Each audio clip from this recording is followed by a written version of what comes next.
I've been curious about the materials used in the blades of modern knives, so I started to do some research online. As I accumulated some results, the list became pretty long, and I posted them here on one of our websites, and you can see there's a lot of information. So I think the best way to get it across, the best way to present it, would be in a short video. Hopefully this will be informational, and it'll also act as a way for me to solicit some contributions or feedback from anybody who might be interested.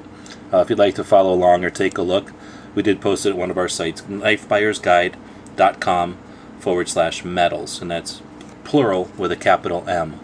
Of course, the information will be available on the description of this video or in the blog or wherever you happen to find this content.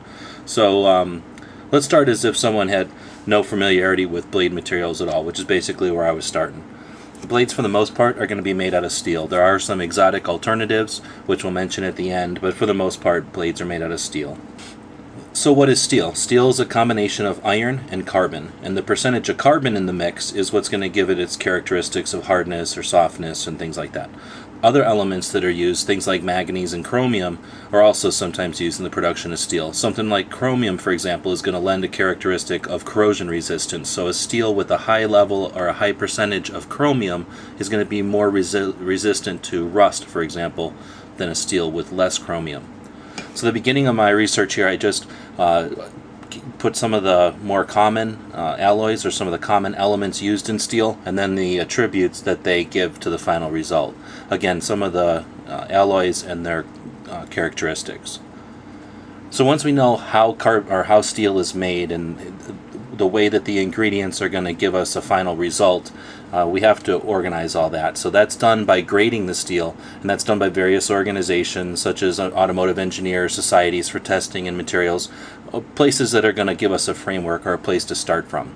However, if we just go there and ask them about steel, the options are overwhelming. So the way I started my research, I'm going to scroll down to the bottom of the page here.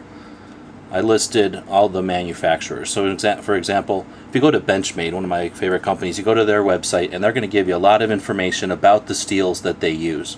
About a paragraph or more on each steel, its characteristics, why they chose to use it. We went through and did that for each of the companies that we could think of. Most of the bigger companies and most companies in general are going to talk about the steel that they use in their knives. Some of them even talk about the choices and why they chose the steels they did. So as you go through our results, what you're really looking at is a list of these steels, and in the left-hand column here, they're all the names of all these steels. They mostly have weird names like AUS 8 or 134 CM. So these are the names, and you can see that there's quite a few of them. So we had to try to break it down a little bit further if we could. Most people agree that you can divide steel between carbon steel and stainless steel. And the difference here is, again, that level of chromium. Chromium is one of the ingredients, and once you get to 11% chromium, it switches over to a stainless steel. So any steel with a chromium level of less than 11% would be considered carbon steel. Any steel with a chromium content of more than 11% would be considered stainless steel. And we're not going to get into the specifics, but basically that's what gives it a resilient outer protection from corrosion like rust. Typically speaking, your carbon steels are going to hold an edge better, are going to be easier to sharpen. However, a stainless steel is going to be impervious to corrosion, less maintenance, and once it has an edge, it's going to hold that edge longer, typically. Now, some of the newer steels, some of the newer metals are taking the positive characteristics of both sides and combining them into high-quality super steels. And that's really where the questions come up.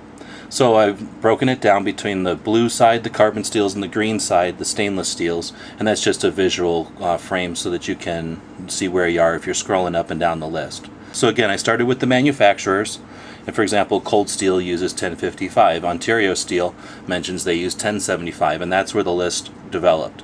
Some of the steels are used by lots of companies. Something like D2, a very popular steel, is used by Benchmade, Kershaw, Microtech, Spyderco, SOG, and K-Bar. So in those cases, I highlighted the steel because it is a fairly common one used by a lot of companies, very popular steel. Included things like its ingredients, its alloys, the Rockwell hardness, and then we even used price from a couple of different sources, a steel company and a company that supplies materials to custom knife makers, to get some relative prices. So we compare, for example, a high-speed powdered crucible steel to a fairly common 440 steel and get a price on a 1 foot by 2 inch by 1/8 inch piece of steel. We also have some information on characteristics and just general information. For example, a neat one is 154 cm, which was actually developed for use in jet engines. So hopefully the results of the research here is interesting for people. Again, basically you're looking at the names of the steel down the sides and then information about the steel that you can use to compare them. Please feel free to give us some feedback. You can see there's lots of information that's missing. If you know something that we've left out, feel free to include it. We'd like this resource to grow over time and become something that is current that people can use to keep track of the different steels that are out there. So again, thanks for watching. Check out the results of the research and please feel free to contribute.